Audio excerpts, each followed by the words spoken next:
Bienvenue sur Africa 24 dans cette nouvelle édition du 12-15. Voici les titres de l'actualité.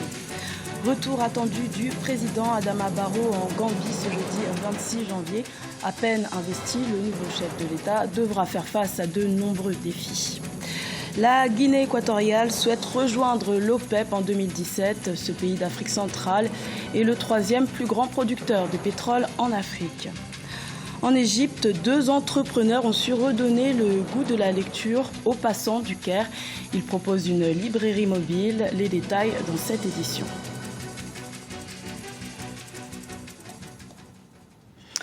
Retour en Gambie pour le nouveau président Adama Barrow. Le chef de l'État va enfin prendre ses quartiers à Banjul, une semaine après son investiture à l'ambassade gambienne à Dakar au Sénégal.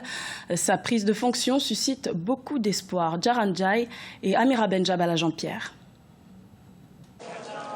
Banjul est désormais sécurisé. Le dispositif est en place pour permettre le retour du chef de l'État. Le nouveau président de la Gambie, Adama Barrow, va rentrer ce jeudi 26 janvier 2017. La Gambie est donc en pleine renaissance. L'ère Yahya Jammeh est définitivement tournée. Le nouveau chef de l'État est au travail et va au plus vite former son gouvernement d'ouverture et s'atteler aux nombreux défis qui l'attendent.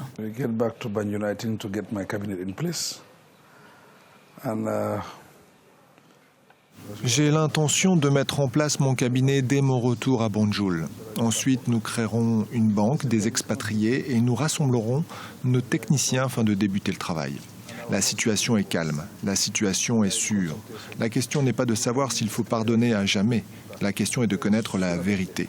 Nous allons discuter et mettre en place une commission vérité et réconciliation pour savoir ce qui s'est passé et puis nous passerons à autre chose. Si la commission fait un rapport, nous agirons sur la base du rapport.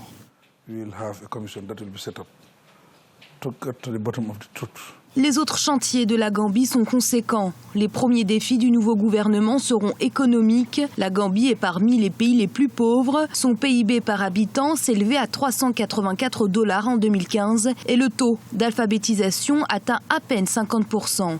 Par ailleurs, 60% de la population vit dans la pauvreté. Pour y remédier, le président Adama Barrow compte s'ouvrir aux partenaires extérieurs, à commencer par la République populaire de Chine.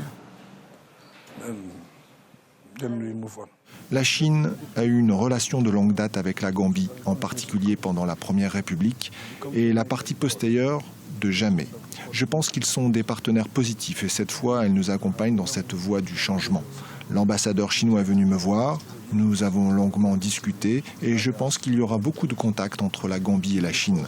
La Gambie est de retour, nous sommes ouverts au monde. Adama Barrow enfile donc le costume du président de la Gambie dans un contexte difficile pour le plus petit pays d'Afrique continentale. Pays qui compte 1,8 million d'habitants, dont 46% ont moins de 15 ans. C'est aussi le pays le plus densément peuplé d'Afrique de l'Ouest, avec 170 habitants au kilomètre carré. L'agriculture demeure la première ressource, en dépit des difficultés du secteur de l'arachide. Le sous-sol gambien contient bauxite, phosphate et pétrole, mais ils ne sont pas exploités.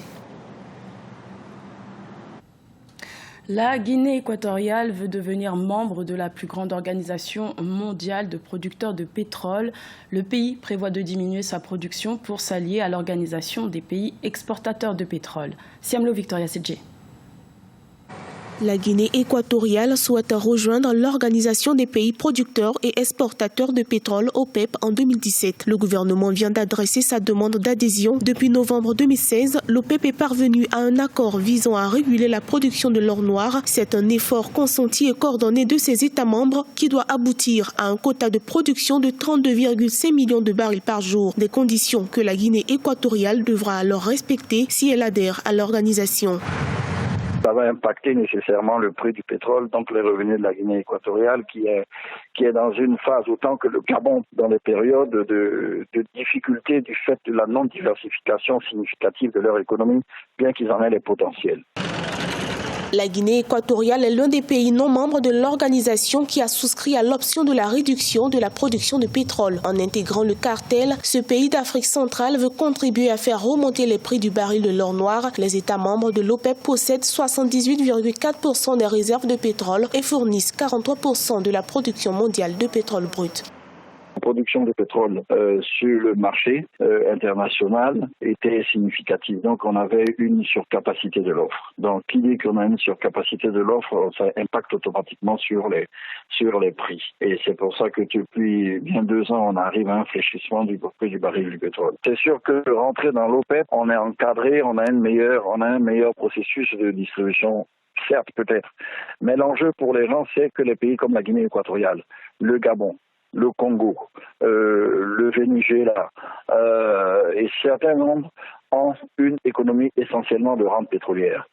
Donc aujourd'hui, avec le pétrole de schiste, ça impacte automatiquement le marché. La Guinée équatoriale tire essentiellement ses revenus du brut. Ses ventes annuelles sont estimées à 10,5 milliards de dollars, ce qui représente 95% des exportations du pays. En décembre 2016, au cours d'une réunion en Algérie, la Guinée équatoriale a pris l'engagement de réduire sa production de 12 000 barils par jour en prélude à sa demande d'adhésion. Et pour parler économie, nous recevons sur ce plateau M.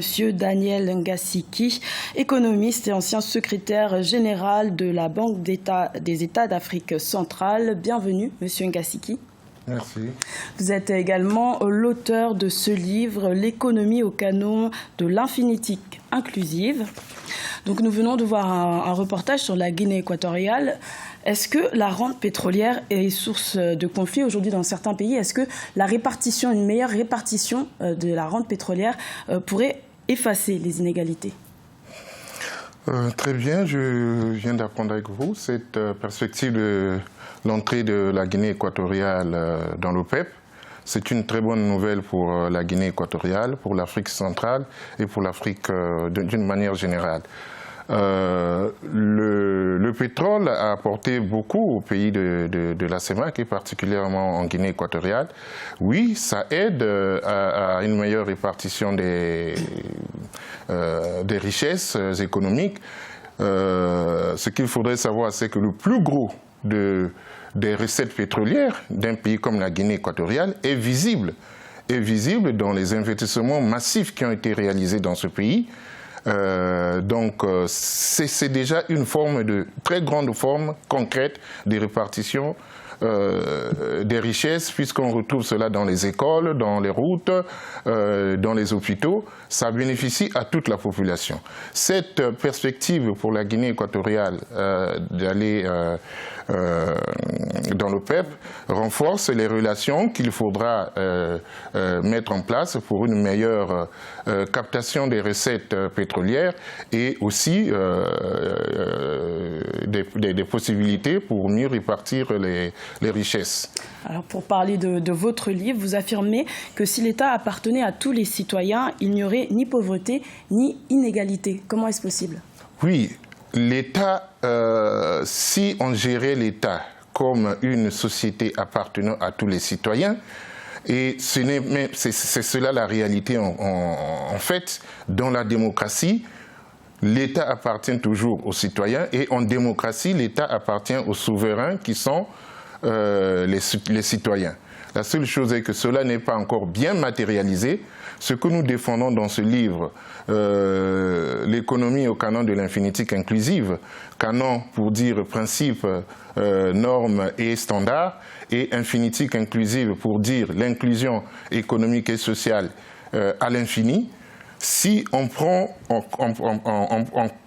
l'État et qu'on met l'État en bourse comme une société appartenant à tous les citoyens, en donnant aux citoyens les actions de l'État, des actions sans droit de vote pour des questions de souveraineté, effectivement, on se retrouvera dans une situation où, comme tous les propriétaires des entreprises privées, même le citoyen le lambda va être aussi traité en économie comme une personne détenant des actions d'une grande société qui est l'État. Je vous assure, cela change tout en économie dans l'appréciation de la pauvreté. Merci, Monsieur Ngassiki, d'avoir répondu à notre invitation. Merci beaucoup. Dans le reste de l'actualité, en Égypte, 2 entrepreneurs se sont donnés pour mission de redonner le goût de la lecture aux habitants du Caire. Ils proposent une librairie mobile dénommée Books Bike. Plus de détails avec Oumou Kalsoumba.